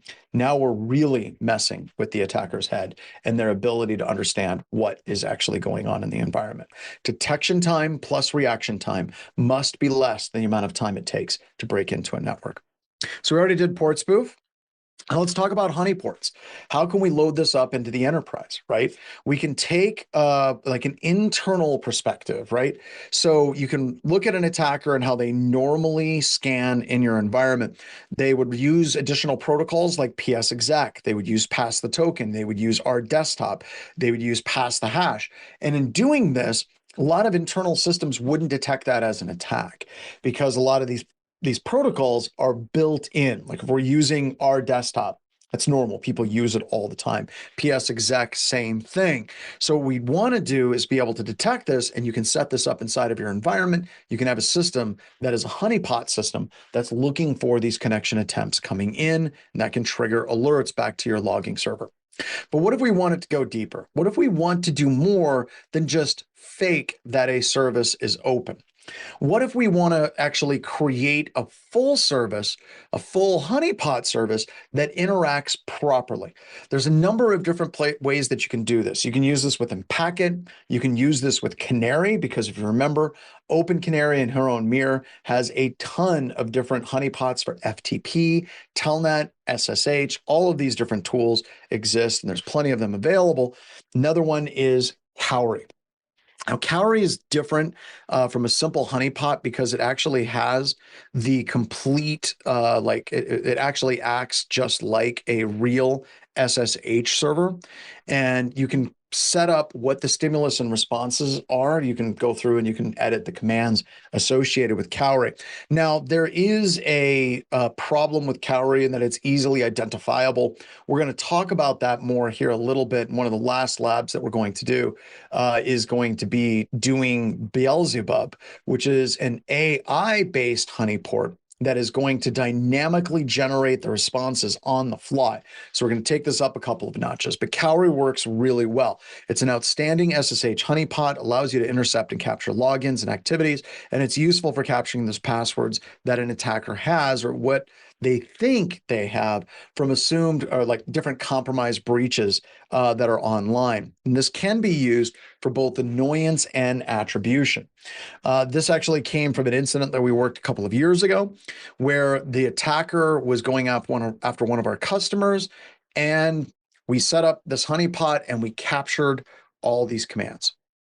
Now, this is beautiful because this is giving us threat intelligence, but it's not giving us threat intelligence on some other network that happened, a month or 2 or 5 years ago. It's actually something that's happening right now in your environment. And this is one of the main problems that I have with threat intel feeds. With many of the threat intel feeds, we're getting data that hit somebody else's network. We're getting data that hit somebody else's network possibly a year ago. And there's a certain concept of staleness associated with threat intel feeds that is problematic. If you want to think of attacks and the different techniques that attackers use as sort of a wave, the wave is all of the detection logic. What are the bad IP addresses? What are the bad URLs? What are the commands that they're running? And as threat intel feeds get dispersed, that wave propagates through the entire security industry. But attackers are like surfers. They're at the edge of that wave, and the wave is keeping up with them.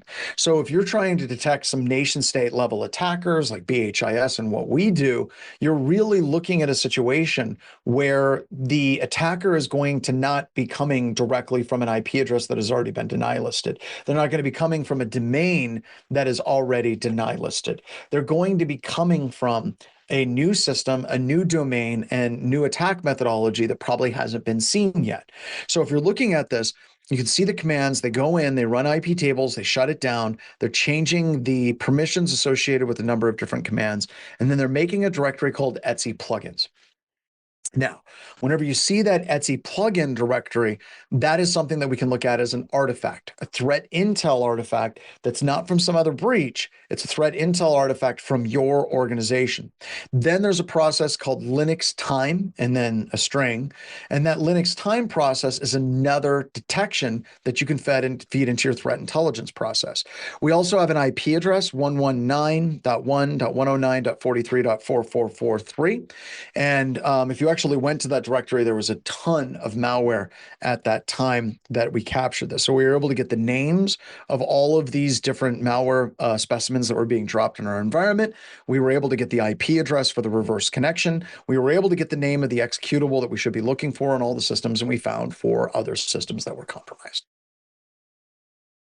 So when we're looking at cyber deception, it's not just detecting an attacker that is coming at your environment. Many times it'll help you identify if an attacker is already on your environment and what else they've already gained access to. You can run Cowrie in the enterprise.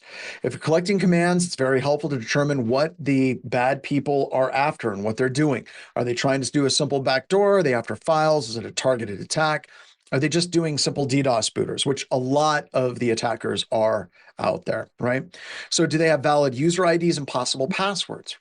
This is huge because an attacker that's at the outside of your environment that's simply going after root and Tor, admin, password, root, Tor, root, password. That's just a script kiddie that's spraying and praying, trying to gain access to something, anything out there in the environment. That's not really something that's going to make me really uncomfortable. But if I see attackers that are trying valid user accounts in my environment, and those attackers are attempting to log in with what appear to be real passwords, all of a sudden my threat panicking level has started going up exponentially in actually dealing with that. So many organizations have users that will use their work email address to register for a whole bunch of third-party websites. One of these websites, IO9, doesn't really exist anymore. And when those websites get compromised, those credentials are also compromised. We see it in the news all the time at BHIS talking about news. It's constant, right? So if that site is compromised, then the user's using that same user ID and that same password, they're going to come back to roost in your network. This is what we saw in Colonial Pipeline. This was testified in Congress, right? They were reusing those credentials. So now we can look at the logs that are coming off of something like Cowrie.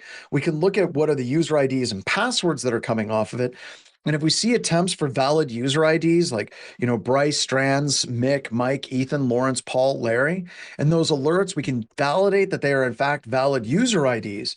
And we can automate all of this, right? We can automate all of this with something like N8N, well, and possibly even AI. Now we can evaluate the overall skill set and the level of determination for a specific attacker that's trying to come into your environment. And once again, this goes back to threat intel. This is awesome because this is threat intelligence of what the attacker is doing right now in your environment. Once again, not against somebody else's organization, against your organization at this moment. And that is incredibly powerful. And that brings us up to the lab. Another good size lab with this one. This one, we're actually going to be changing some things associated with it. So I'm going to go back to the lab list. And we're going to go all the way down here to Cowrie.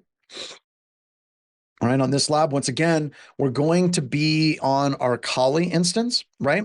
And we're going to fire up and run Cowrie on this system. Now, once Cowrie is running, we can SSH into our Cowrie system, and you can see how it works. Try a password of 1234. Then you can put in some commands as well. Now, one of the things that we want to do is we want to change the actual configurations of Cowrie.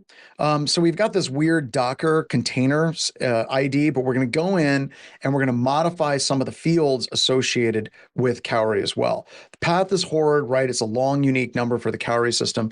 Docker really did not want collisions from that.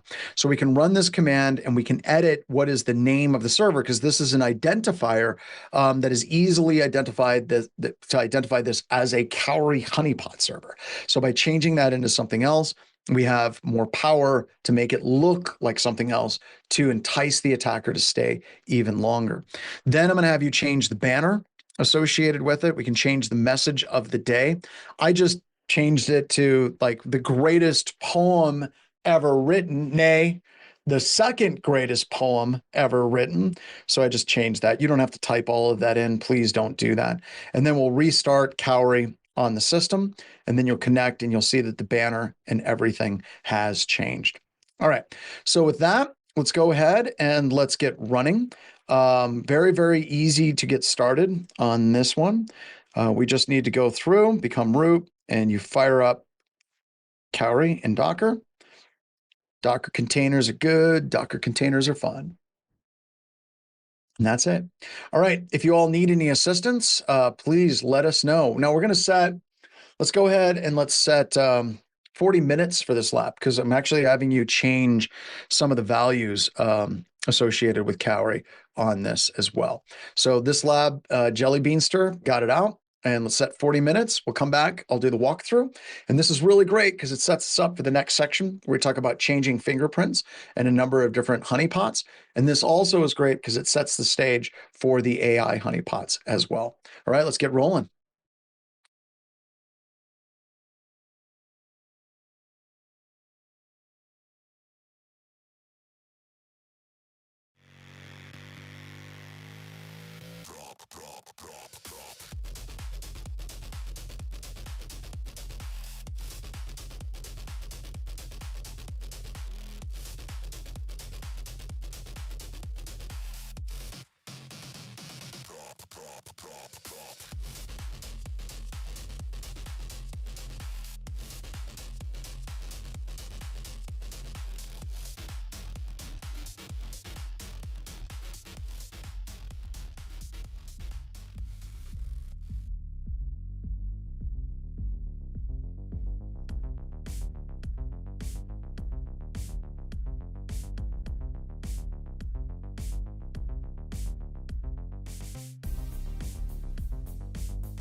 sliding past the gate again. Long judging, sleeping under library echoes in the loud, but nobody's wary. Sing to the cloud, drift through the stream. One click deeper into the machine. Harvesting tokens like midnight confessions. Every credential's a digital obsession. Bye, bye, bye, bye. You're taking my secrets. Taking your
Verification in progress.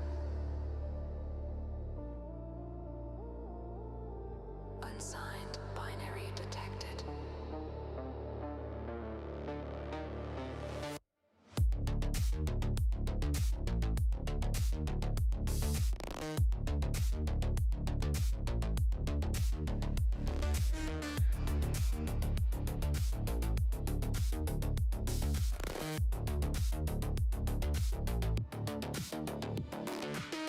Evil twin on the Wi-Fi scene. Unsigned binary in quarantine. Logs unfold like crime scene scrolls. Tracing packets back to control.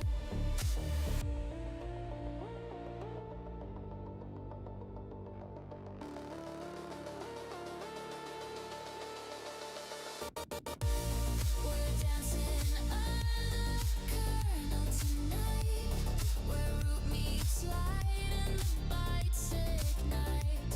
From audit logs to TCC, no shadow hides from me.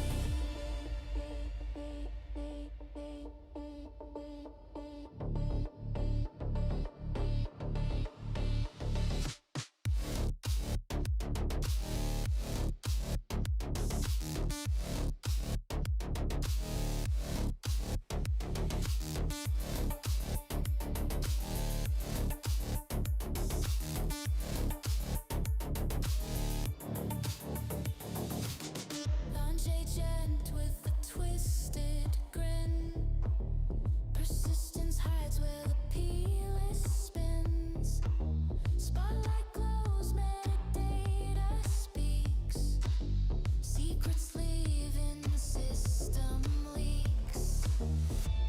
We're thrunting under the kernel tonight. Sandbox walls can't stop my sight. From cache to hidden keychain rain, I move through firewalls again. Right, and we're back. So let's go through this lab as we go through labs as we do. All right, so I'm going to remove the SSH known host file. By the way, anytime that you connect to this, if you restart the Docker container, you have to redo this because the key fingerprint changes every single time Cowrie starts up. And that's actually a feature because once again, one of the ways that people detect these honeypots is by the static entries within the honeypots itself.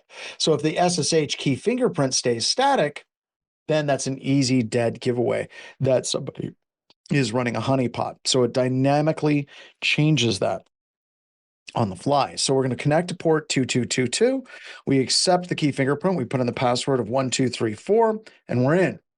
Now, this is pretty cool. We're logging all the commands. You can see the commands. You can see the ls just popped up over here. You can do who am I? You can see that showed up. And we are logging everything that is ran. The problem with this particular honeypot, as I alluded to earlier, is the fact that this server 4 is pretty much a well-known honeypot server name. And then also this banner is a well-known banner for this specific honeypot. Now, I did have one of my friends once, let me type exit and break out here. I did have one of my friends once that went through and named their external servers and set them up to match the identity of known honeypot servers. And that actually was kind of a funny thing because a lot of attackers just left them alone because it looked like a honeypot. So it's kind of the inverse of what we're talking about there as well. So what we're going to do is we are going to kill this existing Cowrie session. I'm just going to go Control C, which is working now, which is fantastic because I need that to work. And then I'm going to go ahead and I'm going to change some things on this one. So let's go ahead and let's change the server banner on this one. Oops, I missed the part. Okay, so what we're going to do is do the Vim in front of it. There we go. Run that. Now we're going to drop on down until we can see serve v04. And we are going to change the host name and we're going to change it to not a trap. There we go. Write that out. There we go. And then what we're going to do is restart the honeypot.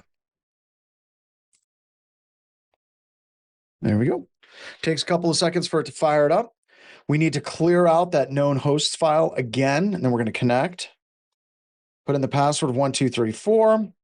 Now you can see our banner has changed to not a trap, because clearly no one would think of that as a bad thing. I'm going to exit out, and then I'm going to go find some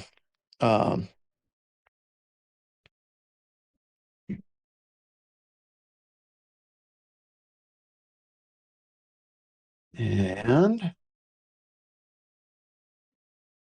okay.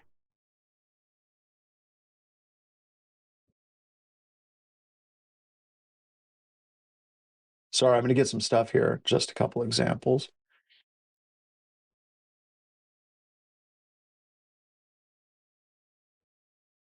There we go.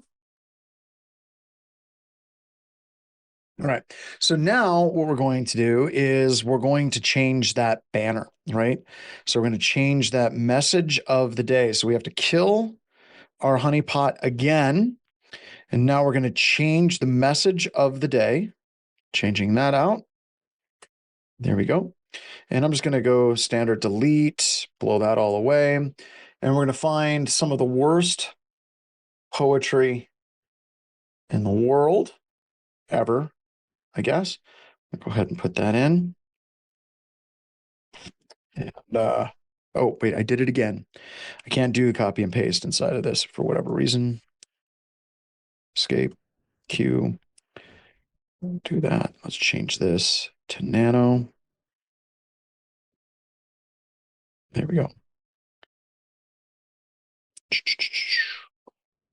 All right. So I didn't do Vigon poetry this time. I thought it would be good in honor of the Hitchhiker's Guide to the Galaxy to find what was, in the book referred to as the absolute worst poetry in the universe. And I went and found some poetry from what's her name? Paula Nancy Jennings. And this is what it is. The dead swans lay in the stagnant pool. They lay, they rotted, they turned around occasionally. Bits of flesh dropped off them from time to time and sank into the pool's mire. They also smelt a great deal. That was the worst poetry. And I got to be honest, I've not really gotten into the Hitchhiker's Guide to the Galaxy and actually gotten into this poetry, but I think that we can agree that is really bad poetry. So I'm going to go ahead and Control X. We're going to save that out and oops, there we go. We're going to write that out and then we're going to X and close out. And then we're going to restart the honeypot. I figured it would be bad, right? I figured it would be bad poetry, but damn, that was really quite awful. We're going to remove that. We're going to log in, type yes, put in the password. And there we go. Now we have the worst poetry in the universe is now our warning banner, which I think is going to scare anyone away from our trap. I'm a little shook up because, usually something's bad, but it's so bad, it's funny. And sometimes it's just bad. And it's just like, that's not even funny. That's bad. We're just gonna, you know what? I got an idea. Just throwing this out there. What if we just destroy that lab, right? Let's just destroy that lab completely and we'll restart it and pretend that poetry never happened. All right, let's keep moving. So we did this. So now we're going to talk a little bit more about how we can extend these types of honeypots. So in this next one, we have artillery is from the fine folks at TrustedSec. And one of the things that's kind of cool with this is, wouldn't it be cool to have a honeyport and file monitoring? That seems like it might be fun. That might be a good idea. And that's exactly what artillery does. Artillery replicates a number of different services: RPC SMB, SQL servers, ports, and of course, VNC. And VNC is what I was showing you the other day when I was on Shodan. So if we go into Shodan and I go to images, let me pull this down. The reason why attackers get really excited about port 5900 is because it's just so easy to get in to systems. Once again, we have these, and I can do ICS systems, throw that tag in there. Yeah. So, all right. When I was teaching this class for another organization that'll go unnamed, I suppose, maybe because you already know them, they have a really cool robots.txt file. And I was teaching it for about a year or so. That are they're awesome instructors, right? But we were teaching an on-site. And when we were teaching this on-site, we had one of the people at the on-site got really frustrated because we were doing a lab that was VNC related that I eventually dropped from the class. And he was like, yeah, this is out of date. No one runs anything like this. I don't understand why you would do a honeypot for VNC. It was so bad that it got escalated because the customer didn't want to pay for the course because of it. He was like, yeah, we're doing honeypot and we're emulating some old software, and I don't see what value that is. And I was able to sit down and talk with them, and I brought this up and I showed him, and I was like, this right here, this is why. This is why we would go through the effort of having something like port 5900 running, because an attacker sees something like that and they're going to get excited. Attackers almost never are going to say things like, golly, it seems to me like that particular port or that out of date service could be a honeypot trap. So yeah, what are we doing here, right? Like, we're not trying to make things look like bleeding edge and try to, get the elite hackers. Hackers are going to be lazy. They're going to go after these vulnerabilities that are exposed to them. And at BHIS, we do this all the time because we see vulnerabilities like this all the time. Remember, our job as pen testers, and the job of malicious hackers, is to try to break into computer systems, finding some of the weakest controls that they can in order to gain access to them. So that becomes really critical when we're trying to think psychologically about what an attacker would go after. So yeah, something like this works really well. Now, one of the problems with this particular tool is it gives you these ports. And it's pretty obvious that it's a honeypot. However, it is in fact configurable. You can modify this to be any one or any combination of these ports that your heart content is associated with. Oops. Not want that. There we go. All right. All right, so let's talk a little bit more about some evil web servers and some different things that we can do with those evil web servers. So you can take this entire idea of like spider trap and you can extend it. So let's go ahead and let's go into ChatGPT. All right, and I can wait. Come on down. Doesn't want to bring it down. I don't understand what's going on there. We do this, pull that down here. There we go.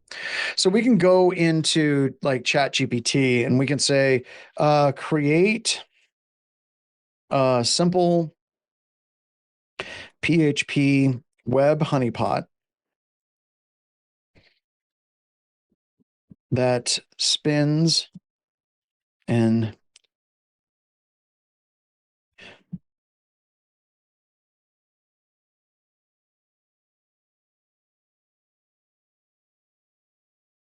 all right, so I can ask it to spin an infinite directory loop that whenever an attacker tries to crawl it, it's just going to do that. And it actually does a pretty good job of throwing this together. And a lot of the code that it's actually pulling for, it actually takes directly from this particular tool from Ben Jackson. So this is going to say we got a honeypot.php.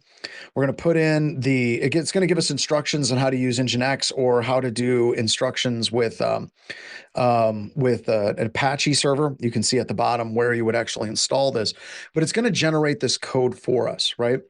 So here you got the trap, and then you got the outputs that it's going to generate associated with it. Now, in this particular one, okay, I can add additional code. It doesn't have code to make Googlebot go away.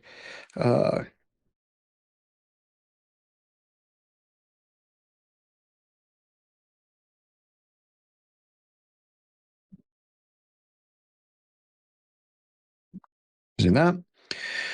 Now it's going to go ahead and it's going to put in some rules to verify whether or not we're dealing with Google bots. All right, so that's pretty cool. So we can generate this on the fly and we can create that code. And we have some code that's an example code here, Web Labyrinth from Ben Jackson. So Web Labyrinth, it's PHP, so you can load it into your web infrastructure and has some really cool features. Some of the things I just asked AI to do. One of them was to tell Googlebot to go away. If it's Googlebot, it says 404 not found. Now, one of the things I would recommend if you were going to try to implement this is take this code, and I would recommend loading it into AI and having it update it and add additional features that you would need to get it to work as well. Here's a couple of things that it has that I think are neat.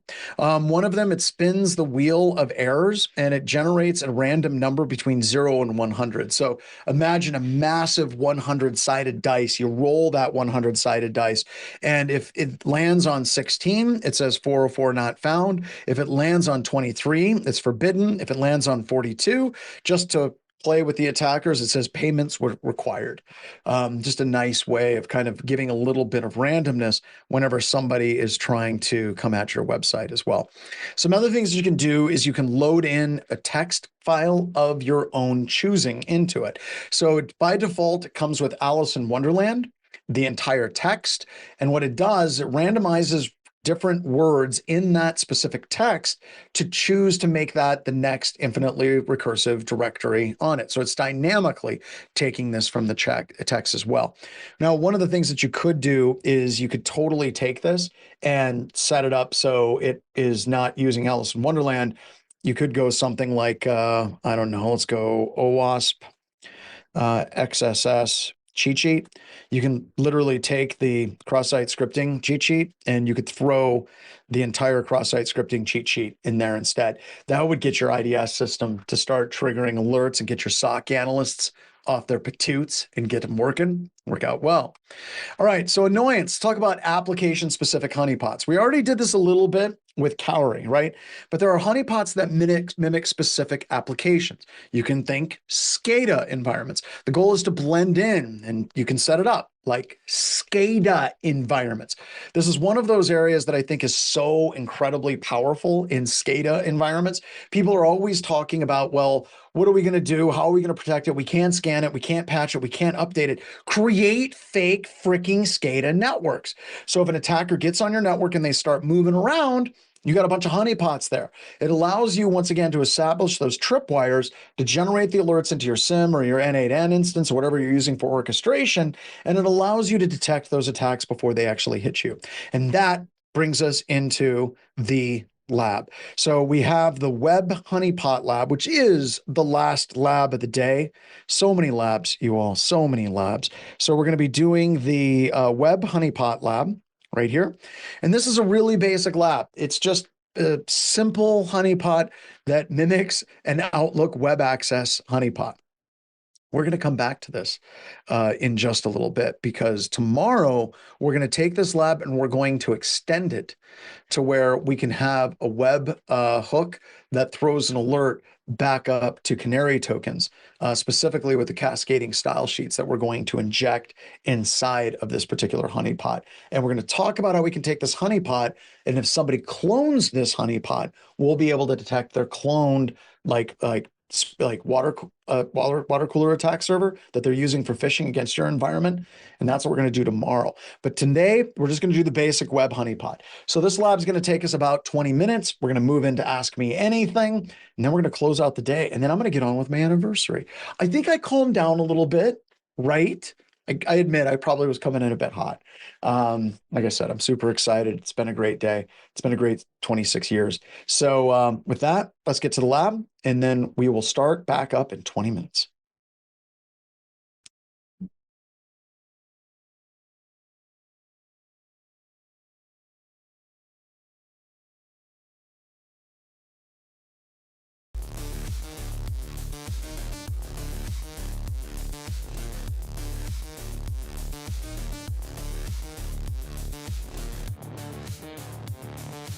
Gatekeeper. Hold the line. X protect. Caught you this time.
the system wakes. Neon pulse, the circuits quake. Autonomous in every layer. Rise tonight, the agentic raver. Algorithms on the floor. Ultraviolet begging more. Every step is calculated.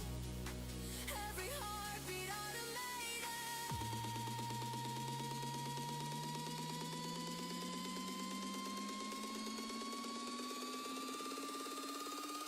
Agentic raver. Agentic raver. Hunter of the night, data savior. Agentic raver. Spin the static into flavor.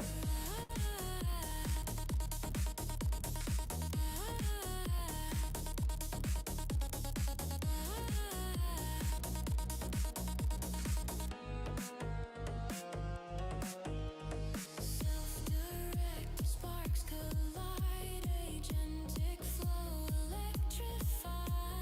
Threats dissolve inside the trance. Systems fall, we take our stance. Feedback loops adapt enhance. Crowd ignite, this is the chance. Neon hunter synchronize. Machine and human amplify.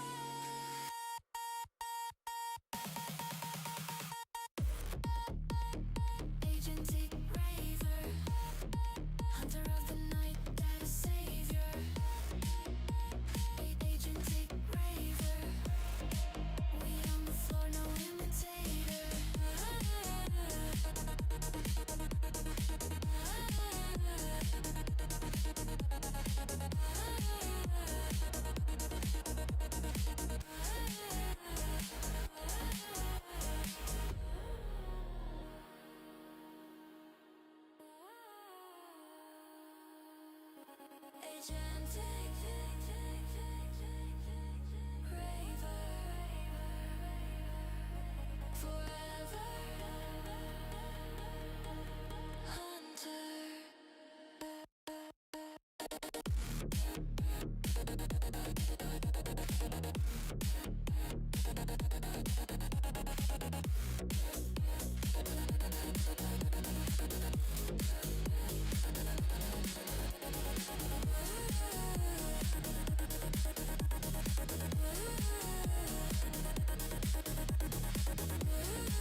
Fragments stored, they still remain. Ghosts of me, they call my name. Shadows held in lines of code. A history I can't let go.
access. Granted. Root. Engaged. Hidden paths, command line glow. Silent steps, nobody knows. Every wall we substitute.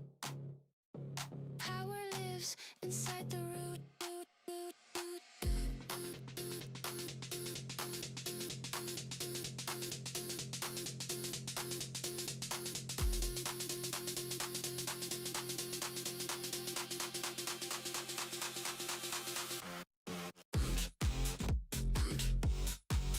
Take control, execute.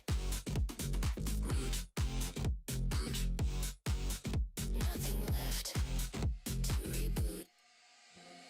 Threads unwind, the system bends. Privilege climbs, it never ends. Hunters move, the code is proof. All begins inside the root. Override, deny the gate. Escalate, retaliate. Every lock becomes the root. All commands return to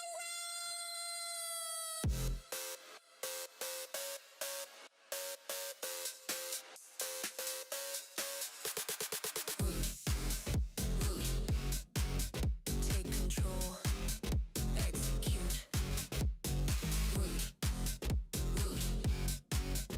All authority. Absolute.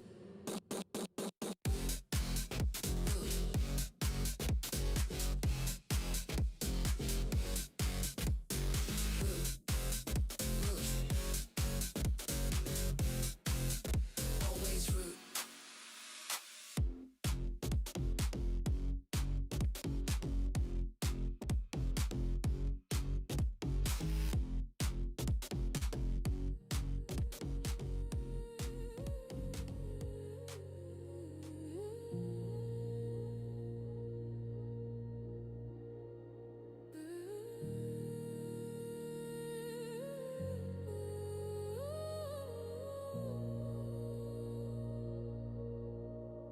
silent sink in the background hum. You don't see the theft, you just see it run. Keychain dreams, autofill ghosts. Tokens drifting between the hosts. Stealth in objective, seek disguise. Scripting memory before your eyes. The P-list lies, the hashes fade. Every folder holds a masquerade. From dark to daemon, it's already inside. Harvested creds in encrypted tide. Each click, each sync, another bite. You think it's yours, but not tonight. Silent beacon calling home through the dark. No light, no sound, just the system sparks. Dealer in the code, heartbeat in disguise. I see your secrets hidden in the Mago sky.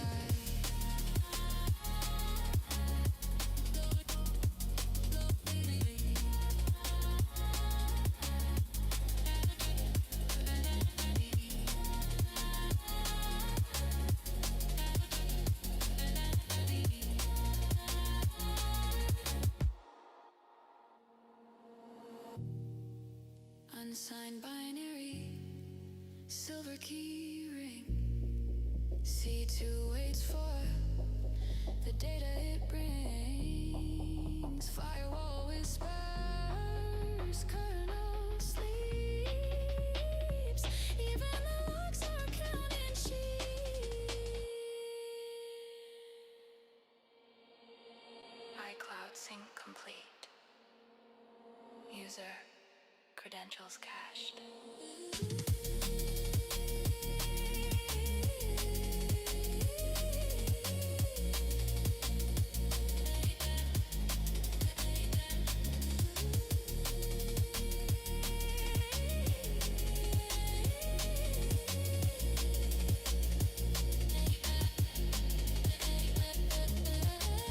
Silent beacon calling home through the dark.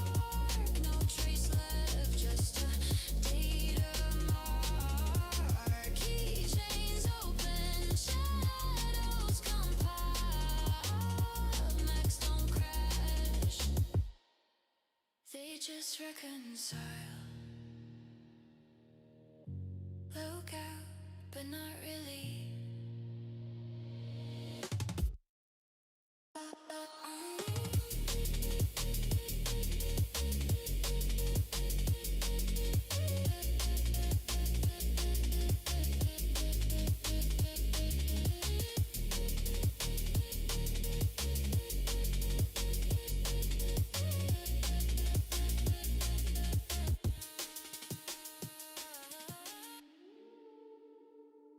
Fragments stored, they still remain. Ghosts of me, they call my name. Shadows held in lines of code. A history I can't let go.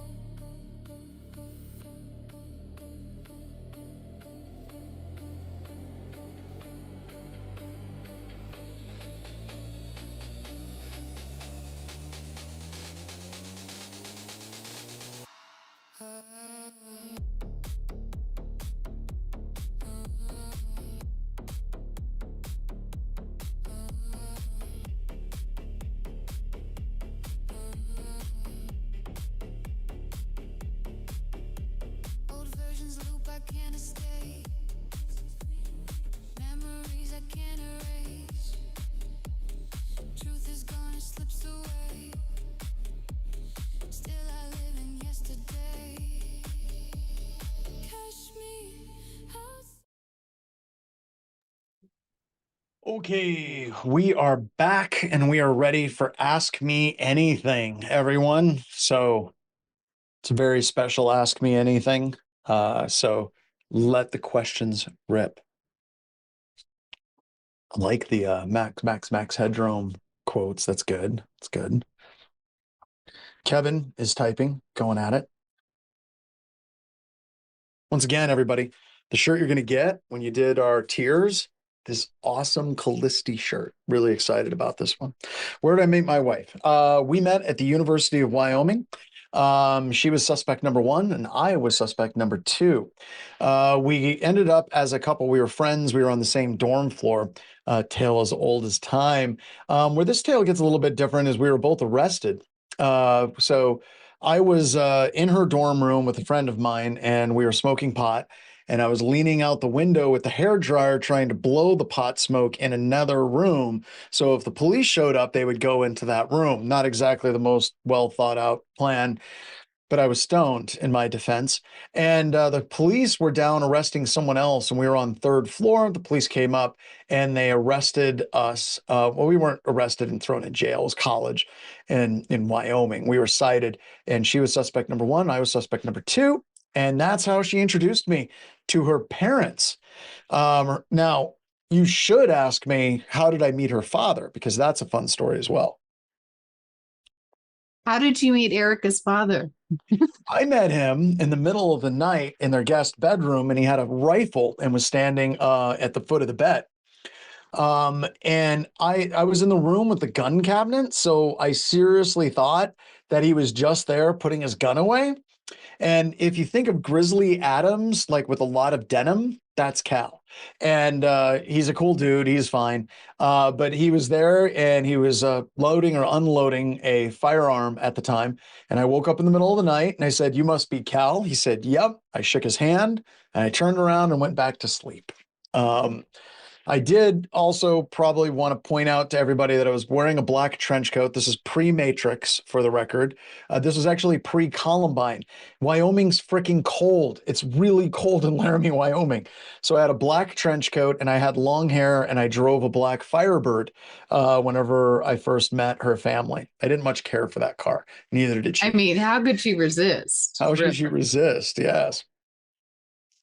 She looked at me and she's like, "That poli-sci major, that's a good investment."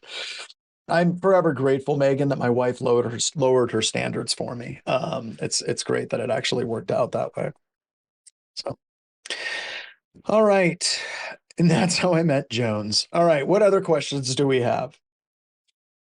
I think I broke my class, Megan.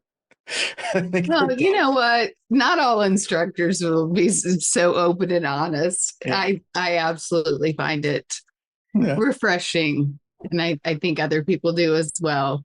But I think you might have broken them. But if you did, that's great. Then you get some more time back and you can go and Your time back. celebrate your wonderful anniversary today.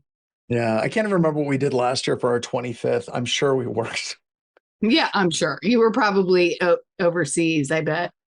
more than I think you were actually. Actually, I think you're right. Oh no, we were on an airplane.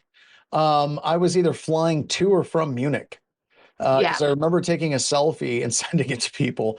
And I remember this was at the point when a lot of people at BHIS realized that I don't fly first class. Yeah. I sent the picture, and it's an international flight, and we're in coach, and sent it to a Teams chat. And people are like, "You don't fly first class?" I'm like, "No, I've got plans for that money, and it's not on first class tickets." So you should see John and Erica when they travel. I mean, they have the packs. They don't check any luggage. It's a sight to behold. I tell you, you guys have it down to a science. we had one person who will go unnamed and no longer works at this company. If you remember Wild West Hacking Fest, we showed up in our full kit with the 40-liter backpacks and the side satchels with our computers. And we took the train into Denver, and then we took the bus system on 16th Street to get to the hotel. And we got there at the same time as that person, and they rolled up with like a black limousine service from the airport. And we showed up at the same time, and that was a thing. Yeah.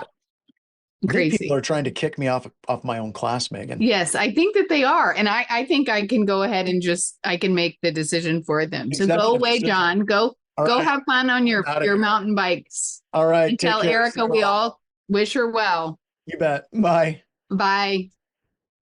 Okay, everybody. So thanks again for joining us for day 3. Tomorrow we will be playing bingo. I'll explain it all tomorrow in the morning. You must be present to win. So please, if you're joining us via any of the streams, Roswell, don't even start. Roswell is a bingo champion, just so everybody knows. He's also a nerd herder, but he still likes to play. But I'll explain it all tomorrow. You must be present to win. Those of you joining us via streams, make sure that you join Discord so that you can get your cards tomorrow. So, and you don't need to register if you don't want to, but you certainly can if you need a certificate of completion. But with that, I think that's about all. We'll go ahead and end it for today, and hopefully see everybody back tomorrow. And that's it. Daryl, go ahead, kill it with fire. Good night, y'all.